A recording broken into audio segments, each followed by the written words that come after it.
Libertad de prensa no es solo poder hablar de lo que uno quiere hablar. Es poder hacerlo sin represalias ni hostigamientos.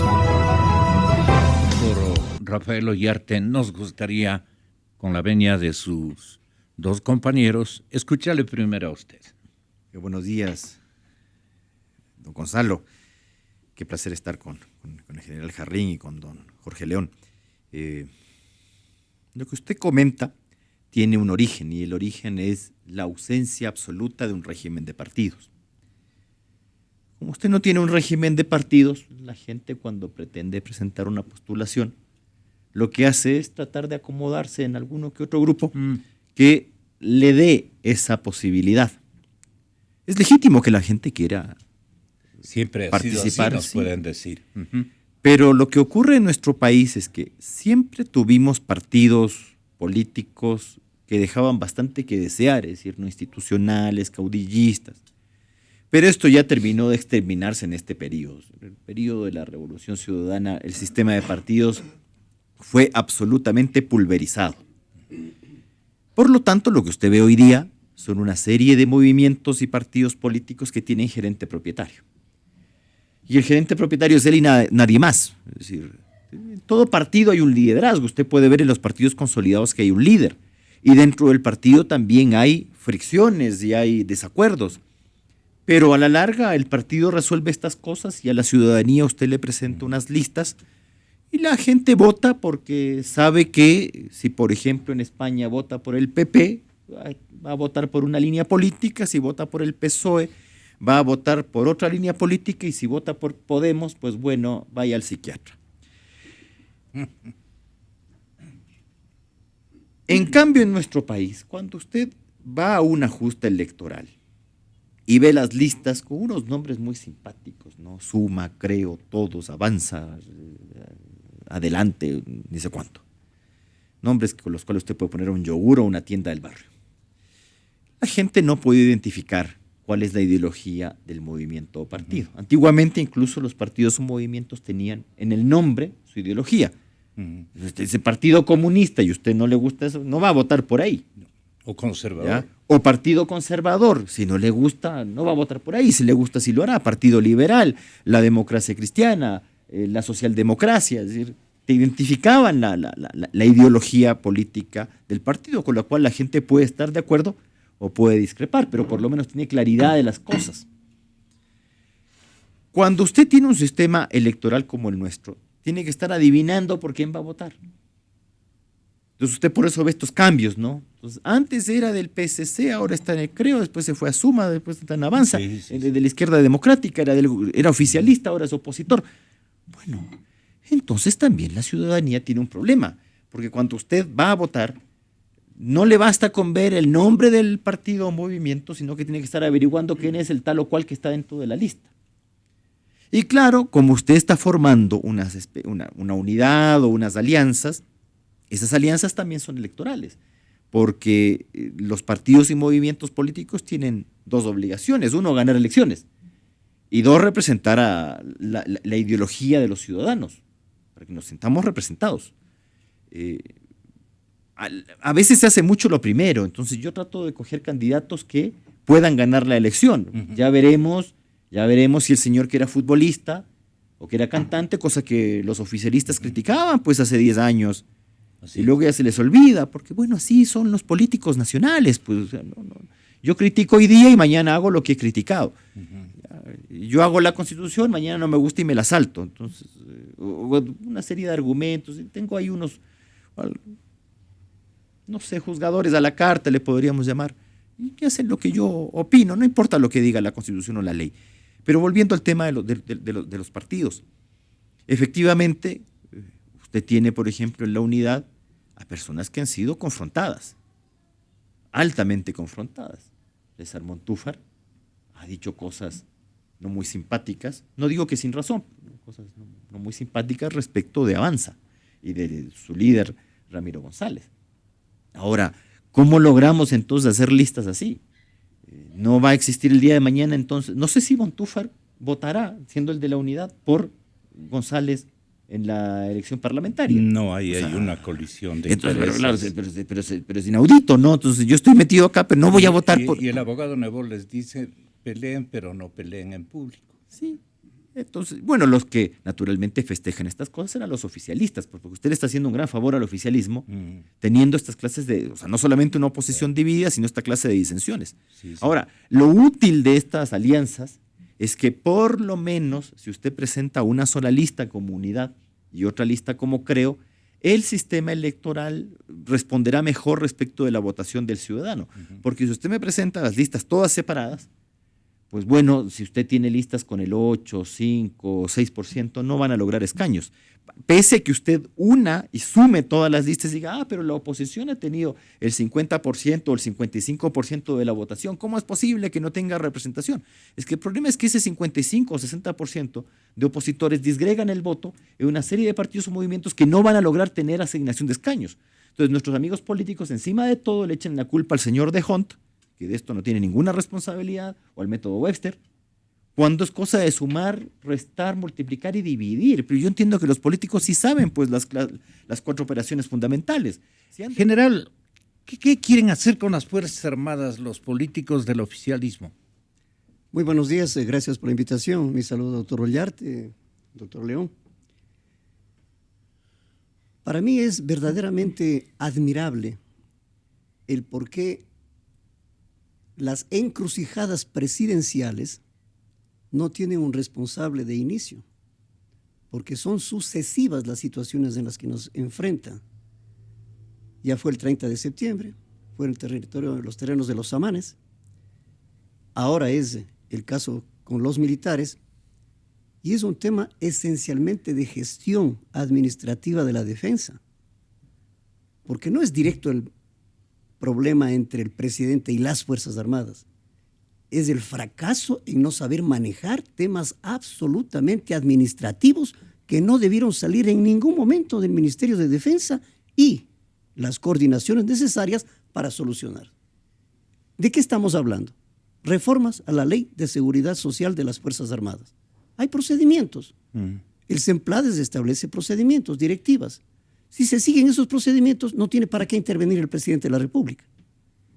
Pero como es tal el colapso que se tiene, la encrucijada es que el presidente tiene que salvar a sus ministros.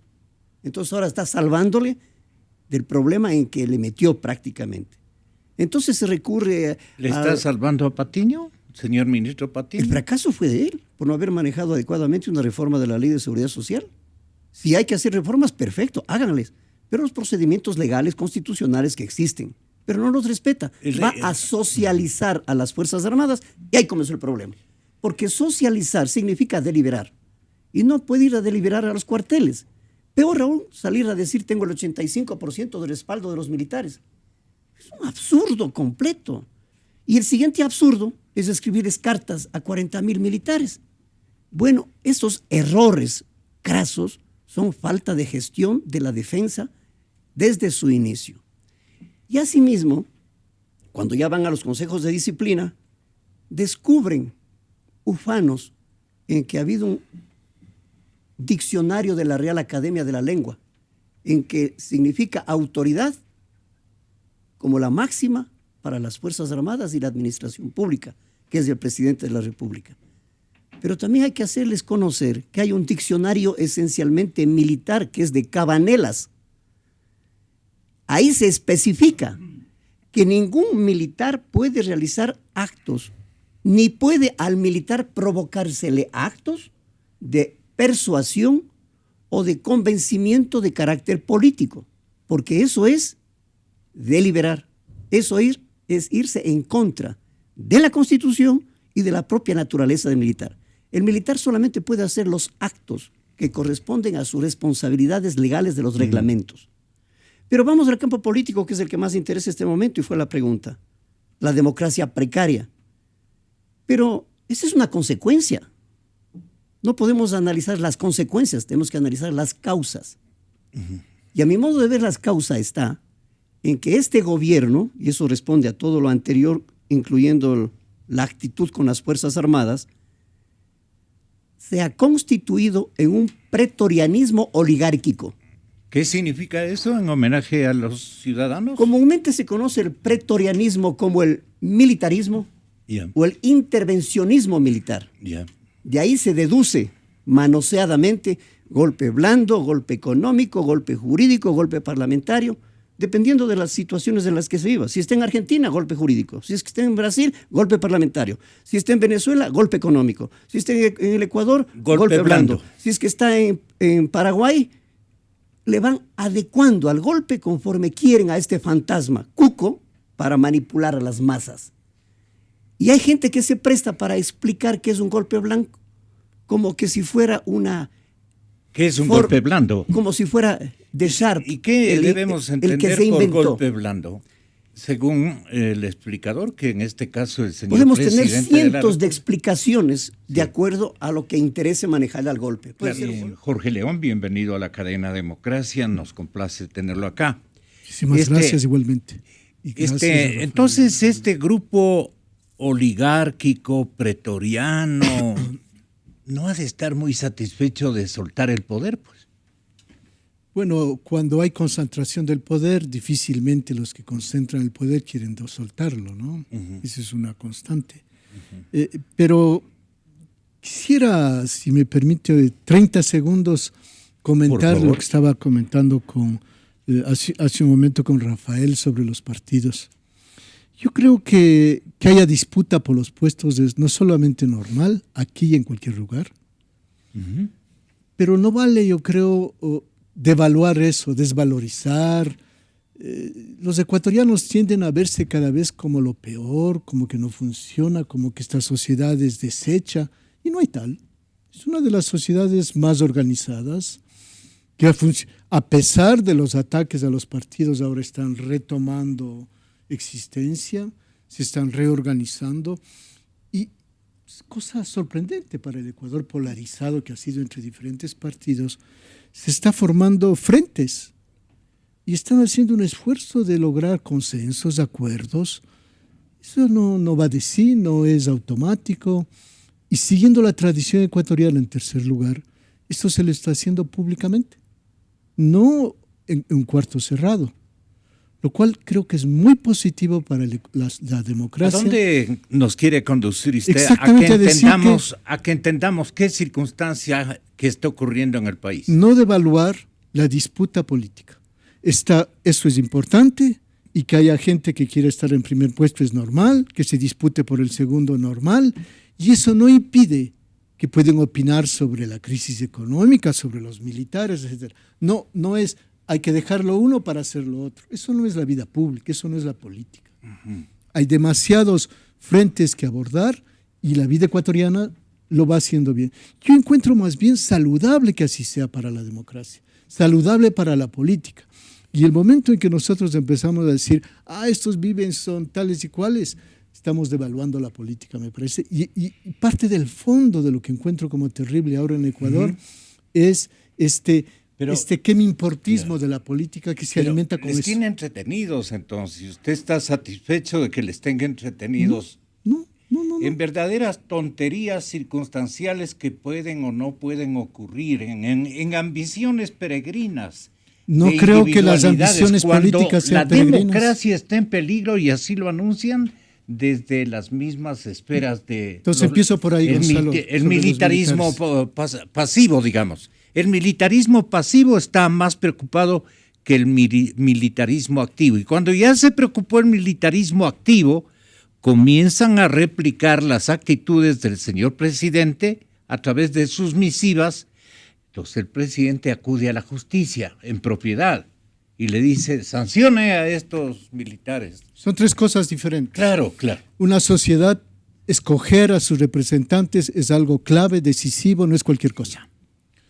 En segundo lugar, las Fuerzas Armadas ecuatorianas han demostrado tener fuerte institucionalidad, apego a la democracia. Está claro que en nuestras disputas muy a la ecuatoriana hemos llegado a impases porque rompimos nuestros equilibrios de todo tipo, entre otros los regionales, y ahí los civiles han empujado a la intervención militar, pero eso es otra cosa. Pero en la tradición ecuatoriana, los militares ecuatorianos han demostrado más bien lo contrario. No creo personalmente que esté en riesgo una intervención militar. No creo que haya condiciones para hacerlo por lo demás. ¿No? Entonces, ¿cuál es la hipótesis Porque- desde el ángulo militar? General Osvaldo, tenga la bondad usted. Primero, Osvaldo Jarrín. me satisface coincidir con el doctor León, especialmente en el concepto de autoridad, cómo se está tratando de implementar o de aplicarla en el país. Y se refiere precisamente a la encrucijada a la que hacía referencia, porque no puede salir de esa encrucijada porque se le sigue escalando la situación, sigue exigiendo nuevos consejos. Ahora son 16 oficiales, mañana puede ser 100 y se sigue escalando la situación. Es decir, abrieron paso a una situación de crisis, porque partieron de un concepto errado y de un fracaso de la gestión administrativa de la defensa. Ese es el punto concreto. Ahora, para dar salida a lo de la carta, hay procedimientos y técnicas militares que nada tienen que ver con las democráticas civiles, como la socialización o escribir cartas personales.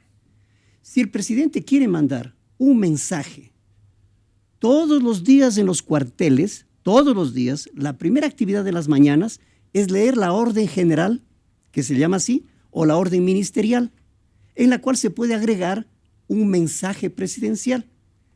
Toda la oficialidad y la tropa formada militarmente recibe la distribución de funciones, de actividades, de guardia, de santo y seña, de todo esto. Y al final dice mensaje presidencial y lee toda su carta con todo el desbaratamiento de las Fuerzas Armadas, sin problema. Termina de leer y cada cual se va a sus actividades. Eso es lo común en los cuarteles. Pero mandar una carta, eso es un medio interactivo, no es un acto del servicio, no es una situación que se preste para las responsabilidades de tareas, deberes y obligaciones de un militar contempladas en los reglamentos. Entonces, si es que ha habido una respuesta, está al margen de un acto del servicio. Y por otro lado, cuando se dice, he conversado con los militares, he conversado con el alto mando, una cosa es conversar.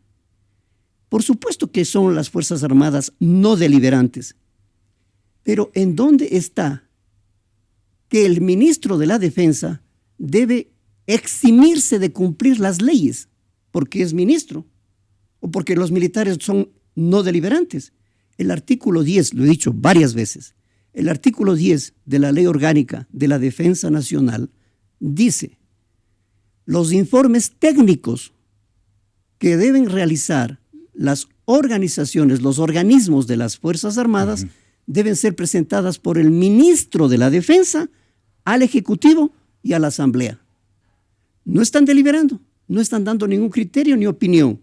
Simplemente explican los cambios que se quieren realizar en la Ley de Seguridad Social con la situación, evaluación diagnóstica y situación que tiene, como en cualquier tienda de la esquina, que hay, que cómo se encuentra y qué es lo que se va a proponer. Y el parecer por escrito presentado en ese informe técnico de las Fuerzas Armadas tiene que ir a la Asamblea. Y de ahí sí tomen la decisión que quieran. Y no han deliberado. Pero no se puede decir, como yo soy ministro de Defensa, ustedes no hablan al mando militar. Y además no emitan ningún informe. ¿Por qué? Porque yo no quiero. Eso es pretorianismo oligárquico de imposición, como decía el doctor León, de una autoridad a su criterio. Es decir, en síntesis, queremos regresar a un estado jovesiano. Híjole. Que el Leviatán sea el que norme, que regule y que son la autoridad máxima. No deducida de leyes, sino de su propia personalidad. Quisiera saber, no es difícil averiguarlo, toma tiempo, pero no es difícil averiguar. ¿Cuántas medidas cautelares dictó esta juez cuando se le han propuesto acciones de protección? Recibe la acción de protección y al admitir al trámite, ¿cuántas veces dictó medida cautelar suspendiendo un acto? Con lo más sorprendente en este caso, porque la medida cautelar era inútil, porque no había inminencia gravosa hasta que se dicte la decisión. Le pongo un ejemplo. Si yo el día de mañana, autoridad municipal, le dice, derróquese la vivienda. Claro, usted dice, se va a ejecutar el acto, propongo la acción de protección, y qué tal si cuando me dicte la sentencia, dándome la razón eventualmente, la casa ya está derrocada. Entonces el juez, ¿qué dice? ¿Se suspende? Esperemos a que yo dicte el fallo. Para eso son las cautelares, para que el fallo tenga efectos. Y además, para que no se ocasione en este caso responsabilidad del Estado. Pero si yo estoy diciendo, el señor no le puedo juzgar porque no es una infracción disciplinaria lo que ha cometido al responder un correo electrónico, ¿qué tenía que ver la cautelar? Pero bueno, yo sí quisiera saber cuántas cautelares ha concedido la señora al común de los mortales. La señora Wolf. Efectivamente. Segundo, ¿cuántas acciones de protección ha concedido en otros casos? Así, con tanta fuerza y potencia, ¿no? Y rapidez. ¿Y cuántas veces no habrá aplicado el oficio del mismo secretario general jurídico de la presidencia, en el cual se dice que los jueces que conceden acciones de protección serán objeto de la acción de repetición? Claro. Qué bien, ¿no? Estamos súper bien. Entonces yo soy el que hace ese oficio, pero yo acudo a la acción de protección haciéndole al juez que haga lo que no podía hacer, que era conceder una acción de protección cuando no estaba en juego ningún derecho fundamental. Y por último, yo también quiero saber, me encantaría, cuántas veces la juez Wolf mandó al contencioso administrativo diciendo es improcedente la acción de protección porque tiene la vía en el contencioso administrativo. ¿Cuántas veces lo ha dicho? Es el pan del día. Pero resulta que llega el jefe del Estado en un caso en el cual él no estaban en juego sus derechos. Que él llega y iba a ordena. ser declarado responsable. Pero es que él ordena. Y lo declara. Yo no sé si, no creo que puso eso de generalísimo, creo que es una cosa que dice el doctor Zavala. Pero decirle que Recortando menos que comandante en jefe, contrariando la Al Constitución. generalísimo Franco lo recordó. Puede ser. Mire, lo único bueno de esto es que no es del año 2014 y no nos metieron la enmienda para declararle al presidente de la República comandante en jefe o máxima autoridad militar de las Fuerzas Armadas. Tampoco lo van a hacer porque si lo hago hoy día, no vaya a ser que esto le llegue al otro, pues a Lazo, a Viteri. Imagínese, mi amigo gobiernista, imagínese. Lazo, comandante en jefe de las Fuerzas Armadas. ¿Te gusta la idea? Porque si te gusta para Correa, también te gusta para el otro. Montecristi, no obstante, doctor León, terminamos. Es moroso en este sentido de haber acertado con la jerarquía que debía ocupar militarmente un jefe del Estado o un presidente de la República. Hay diferencia, ¿no? Montecristi tuvo una visión más bien ciudadana, pero a último rato hubieron ciertas normas para organizar el poder del Ejecutivo que fueron un poquito agrandadas, ¿no? Esos fueron los misterios nocturnos de Montecristi, ¿ya? Pero la mentalidad abajo de los derechos y todo eso era pues una visión ciudadana, ¿no? Ahí hay bemoles, grandes bemoles, ¿no? Pero a mí lo que me llama la atención es esta persistencia de Rafael Correa en afirmar de modo voluntarioso como lo hace una autoridad que no viene al cabo y que haciendo esto está desprestigiándose más, porque este gobierno ya no está en su año 1, ya no está cuando la palabra de Rafael Correa Pero no le importa. tenía ecos. ¿Algo se trae, dice usted? Bueno, yo creo que esa es una hipótesis. El presidente algo se trae. ¿Qué podría hacer? Bueno, ya hablamos hace un rato, ¿no? Sí, pero no quedó claro. Me gustaría... La hipótesis que hay es que quiere que los militares hagan alguna gresca para quedar el de víctima y salir honorablemente, digamos, ¿no? Yeah. Pero a mí me parece que es más el ímpetu de la persona, Yeah. ¿no? Esta concepción de que yo tengo que afirmarme a toda costa.